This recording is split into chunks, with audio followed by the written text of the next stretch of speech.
What is up, and welcome back to the Unfiltered Trainer podcast. This is the YouTube video version.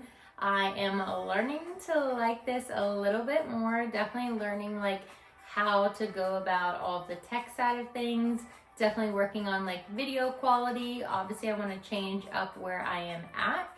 And so a couple goals I had for the podcast this year were to expand the spaces I am creating in and expand the voices that you're hearing. And so part of what's important to me at the Unfiltered Trainer is that we highlight obviously stigmatized topics, things that not everybody's willing to be super open, honest, and vulnerable about. And part of that, in order to make that possible, means highlighting and sharing people who are doing the most, who are thought leaders, who are out there in the community, and who are willing to just share their truths and share their stories. And so before I filmed this episode, I actually just met with a partnership I had recently secured. I've been a member at a co-working space in Tampa all year. And so a couple weeks ago, I did an interview with them to work with their company and then to work with their company and my company. And so we just had a meeting yesterday and we're gonna have another meeting tomorrow and just plan out a bunch of really incredible events and ways to just bring community over competition and just collaboration. And so we're gonna utilize some of their space to film this podcast and do some interviews there. And so super excited to have figured that out, because the tech side of this is a little tricky when more than one person's involved. So I'm super excited to have that opportunity. Obviously, if you're watching this video, you know your girl looks tired, and I could have put on makeup and changed how I look. But the reality is I've got mask knee. I'm a healthcare worker, if you do not know that still. I'm still treating patients, and it's hot as hell in Florida. And just the sweat, and then the sweat of moving patients, wearing all that gear, your girl's face is just, it's erupting. But this is who I am. This is where I'm at. And it just seems silly to me, even though this is video, to just create a filtered image when the whole point of this podcast is to be open, honest, and vulnerable, and just be who I am in that moment, so that you guys feel comfortable being who you are and sharing your truths. And so I've really been going through it. I feel like that's one of the most honest things I could say right now, is that I have just been really disappointed with where my life is.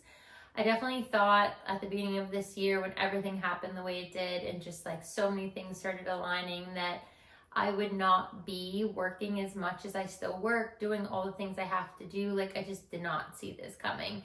And I got really down on myself and just really frustrated and just so over TBI recovery. And it's just started thinking can you imagine if that accident happened to you and you didn't go through all these things? Where could you have been? And it's just one of those moments where I feel sometimes we can let the what ifs dictate and define a reality and a fantasy, honestly, that probably wouldn't have existed either way. And so I don't know what it was, but it was it overtook my existence over the last week. And this weekend, I think I just hit the wall and just couldn't handle it anymore and just exploded. And so this weekend, I had patients Saturday, Sunday, and Monday. And I saw 15 to 16 patients every day, had 10, 11 hours of treatment, just long days. And so by the end of it, I had just got so frustrated that I've had to work this hard my entire life. And it was just one of those moments where you think when's it ever going to be enough? Are my efforts ever going to be good enough? Am I ever going to make enough of an impact that I can earn a substantial income, meet my needs, and help enough people?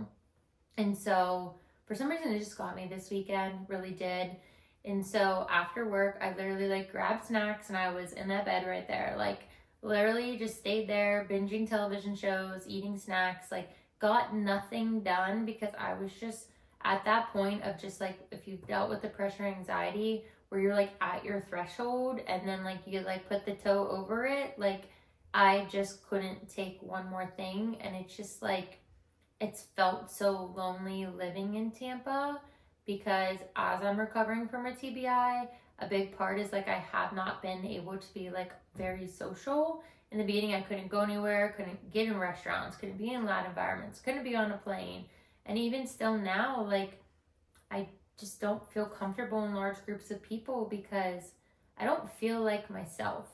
And everything is so taxing for me still that, like, I feel like I can't embrace or enjoy my life because I still feel like half of a person.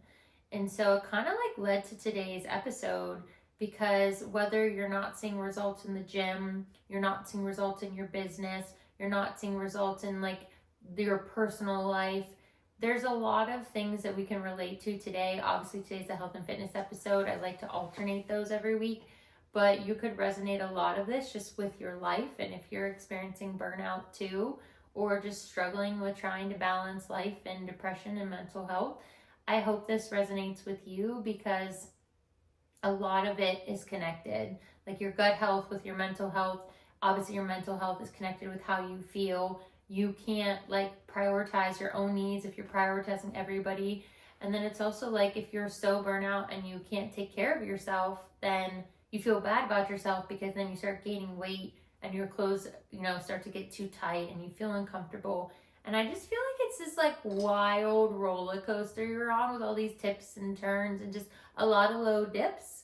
And I'm just like waiting for the ride up, but when to go up, you got to go down. And so it's just kind of like the reality of life, that what you see on the internet isn't real most of the time, and not everybody's willing to be like open and vulnerable like this, where they just kind of share their truth and just let it be what it is and have an opinion, whatever you want to do. But I feel like more people, especially in the health and fitness space, need to be open and honest and real about what things take, because we'll talk about in the episode. But I feel like a lot of clients have unrealistic goals or like ideas about what the process looks like to get results, because they see these fancy, flashy workouts on Instagram and think like, oh, I'll follow that influencer and I'll do that workout today and that workout tomorrow. And then you wonder why you don't look like them. And the reality is like no matter who you follow, or if you follow their day in the life of eating, you're never going to look like those people no matter what you do. And so if you're one of those people that's in this place right now and you're like, so I'm not seeing the results I'd hoped for, we're going to go over 5 things today that I implement with my clients to really help elevate their experience and help them get over, whether it's a fitness plateau, a mindset plateau. A lot goes into getting results. And so you guys know I have my handy dandy podcast notebook. Wrote a couple little notes for you guys just to like keep the flow going. If you don't know this about me, I am a one-take podcast. So I just like click film and we just go for it. And I leave the funny things in there because, again, like I don't want this to be super filtered. The only episodes that will be like cut up and edited are going to be the interviews, because we're going to film at a studio. But I really just want this to feel like you're just like chatting with a friend, having a casual conversation, and it doesn't feel overly scripted. So if you're struggling to get results, let's dive in. Here are my 5 ways to break a plateau, get over where you're at, and get back on track to how you want to feel and how you want to see yourself. Number 1, one of the things I implement to help people get over a fitness plateau is progressive overload.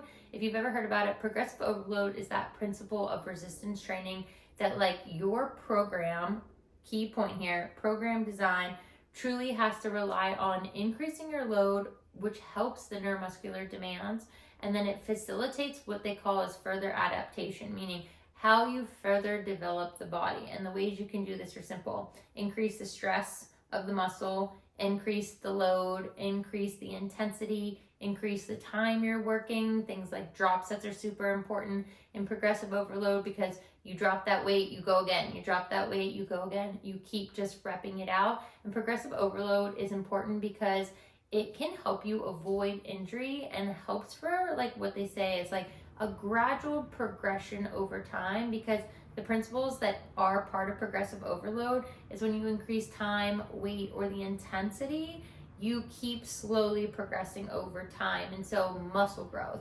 muscle strength, those things all come as a result, and it helps your stability. And so I say clients get frustrated in programming because they think it's going to be flashy and fun, when in reality, you should be following the same program for weeks on end with small adaptations to help you help yourself elicit the kind of change you're looking for.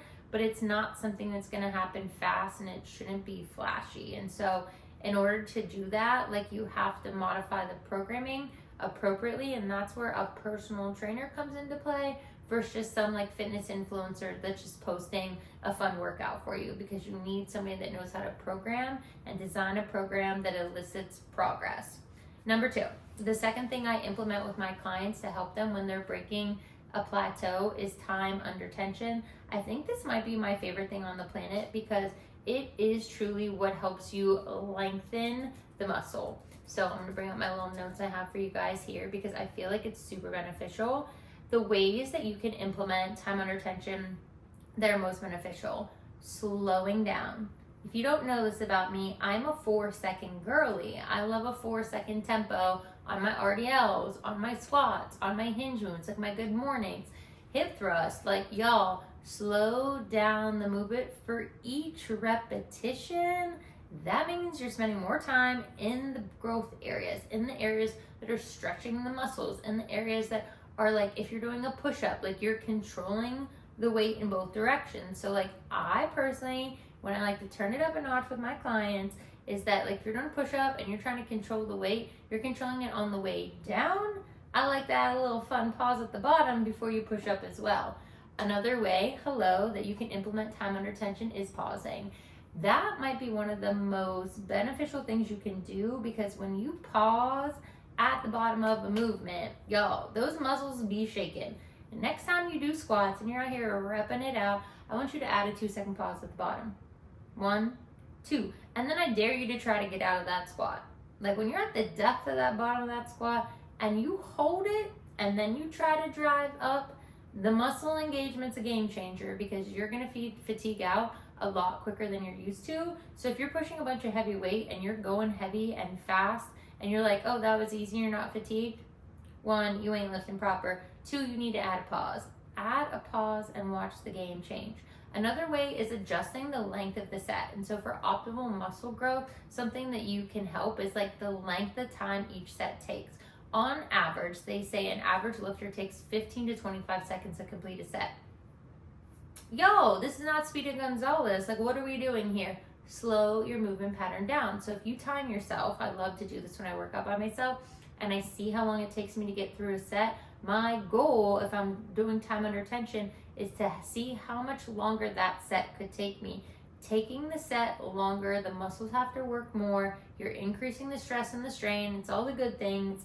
Make your sets longer. You will work harder and you will get better results from that. Another thing for people that do a lot of power training is like using time under tension in 5 to 10 second intervals. And so if you're using a bench press and you're doing a tempo on here, and you're doing like, if it usually takes you 3 seconds per rep, then you focus on trying to get up to like increasing your time for each rep. So not only are you focusing on the set, but you're focusing on the time each rep takes you. That's a great way for power training to implement a little time under tension, but it truly helps support muscle building. It's something that enhances the muscle fibers, and obviously it helps you promote what they say is like that hypertrophic state, which is like the max amount that you can be doing. That'll help you break a plateau any time of day. So if you're somewhere and you're like repping through things too fast and you're getting through your workouts and you're like, that wasn't that hard, I could have done more. Do the work while you were there, slow it down, utilize progressive overload and time under tension, and watch the gains happen, because it truly is going to change the way you train. Number 3, probably the least favorite thing that anybody's going to hear me say today. However, it's the most important. It's your intake. Yeah, it's what you're eating and how much of what you're eating. A lot of clients will be like, yeah, I followed my macros, blah, blah, blah, blah, blah. And then you look at their journal and you realize that like they have not actually tracked everything they ate. And I know this is triggering. I obviously have a disordered history with disordered eating. And so I say this with a disclaimer that this is meant for people who can see this as a resource. This is not the be all end all. Please understand that. And so these numbers are simply that, just like your weight, just like body scans. They are all resources and tools for your toolbox to help you get from where you are at to where you want to go. But if you can't see it in a safe manner, tracking can be difficult for a lot of people. However, if you can see it as a resource, track everything you're eating. And I mean every single time you put something in your mouth, track it. Because a lot of people track the majority of their meals, but they don't track their snacks. Every time they pick up like a piece of candy at work, did you track it? No, those are calories. That is intake. In order to truly understand where you're at and what level of like your caloric intake you're at, you have to track everything you're eating. Because when you do, it's going to be surprising and honestly hard for a lot of people to realize that they're either not eating remotely enough, which is the majority, like 90% of my clients, or that they didn't count everything they thought they did. And then they realize that by the end of the week, I have my clients when they do their assessments, do 5 to 7 days, that all those extra calories really adds up. And then it's not rocket science where that's coming from. And so if you're struggling and you're like killing it in the gym, you're doing all the right things, your programming is solid, and you're like still not getting results, look at your intake. A big part of this is just making sure that one, protein, hello. If you want to build muscle, you can't do it in a deficit, and you sure as hell can't do it without sufficient protein. And so you need to be eating enough protein to sustain muscle building. So depending on what dietitian you listen, you can eat for every pound that your body is, a gram of protein, or some say 1.1, 1.2, depends on where like you're at, and then obviously your goals. But like if you're 135 pounds, you could be eating 135 grams of protein. So if you're like realizing like, oh, I'm only getting like 80 or 90 and you're trying to build muscle, you can't do that without sufficient protein intake. And so that's a big one. The second one is something that I know is going to be hard for a lot of people, and that's limiting your alcohol consumption.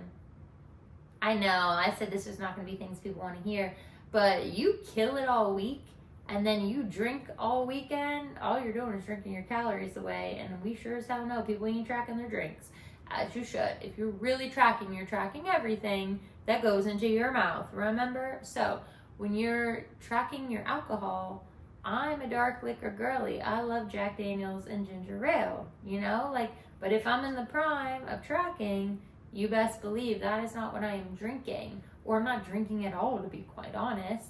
So you really have to think about, like, if you do all of this all week, it's not that you can't enjoy yourself on the weekend. I teach my clients 80-20 balance. It's about, do you realize what you're drinking or what you're actually taking in? And are you properly tracking it to learn portions, consumption, balance of micro and macronutrients? Both are important. You can't just track your macros. You got to track all of it. But that's a big one for people, because you might kill it all week and you drinking like a fish on the weekend. You just answered why you're not seeing results, because that is just a ton of sugar and empty calories. And we all have our moments of the things we enjoy, but realistically, if you're trying to get results, that heavy amount of drinking is never going to get you anywhere. Third thing is, when you're doing all of this, you do have to incorporate hydration too. And so you have to be properly hydrated throughout the day. And if you're anywhere like me in sunny Florida, as they call it, the range sunshine state, they really should call it, it's hella hot. So you got to make sure you're getting enough intake to offset the fact you're also sweating profusely all day, every day. Like, it's just part of living here. But your intake has to include truly everything that you are taking in. And then you can assess properly why you're not getting results, because a portion of that is related to your intake. And it's not just like eating what fits in your macros, but eating what works for your body and what's going to elicit those gains. A lot of my clients don't like to hear this, but at the prime of my physique, I ate the same breakfast every day, the same lunch every day, and then I had 2 different dinners, and I ate out one day on the weekends. Like, it was that boring, that consistent, but that's what you need to elicit results. Like, you can't be doing different things every single day, including your intake, and expecting to get results. It's not going to happen as fast as you would like it to happen. Number 4, this one is why I prefaced this episode saying I was needing to say about my life, because this one's probably going to be the hardest for some of us, and it's managing your stress and recovery. It's like the pot calling the kettle black, huh? It is. Managing your stress is so important because obviously working out increases your cortisol levels. Even though it's positively increasing your cortisol levels, it's still stress on the body. And if you're like me and you already have a very stressful life with a lot of responsibilities, you're already high and they're getting higher. And then you wonder why your body is fatigued, you're inflamed, you're not getting results. You could be doing all the things you're doing right, but if you're not managing your stress and you're killing everything else, you're killing your results. And so you have to be mindful that I wish I had a mirror. It's right over there, looking at myself, because I am learning slowly to set boundaries, because if you give to everybody else, you have nothing to give to yourself. And then you try to go hit a lift and it sucks and you don't get through it because you don't have enough stamina because you're too exhausted from your day. You could kill your nutrition, get all the great workouts you need in, like rep it out, but then it's going to eventually start to affect your workouts and you're going to be too fatigued to hit the gym, or you're going to compromise your form and get hurt. So a big part of this is managing your stress and managing your recovery. Something we don't talk enough about is rest and recovery. That bed is my best friend. I'm an 8-hour girly. I would get more during the week if I could. On the weekend, I'm sitting here like 8, 9, 10, sometimes 12 when I'm really depressed and just tired, because your girl would rather sleep than deal with her problems, which we all know is not healthy, but it is what it is. And so a big part of this is making sure that you are recovering. Hello, dynamic warm-ups, cool downs. Are we prioritizing both of those? Are we prioritizing the proper stretching? For some of people like myself, massages. I have a low back injury, so I get a massage. Why that word sounds so funny coming out of my mouth, I don't know. But it really does sound hilarious.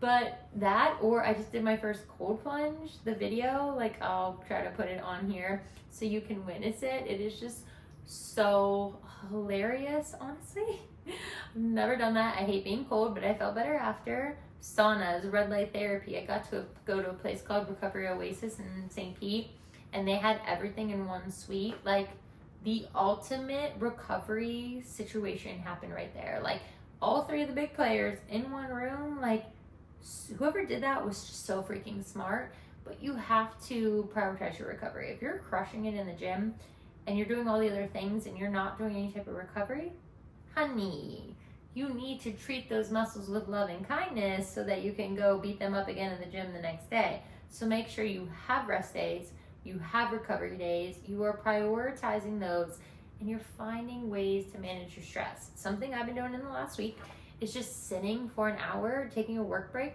at the pool right out there, and reading a book for an hour, just like not responding to anybody, no social media, just Gina by herself. It's lovely. I wish I had more time to do it.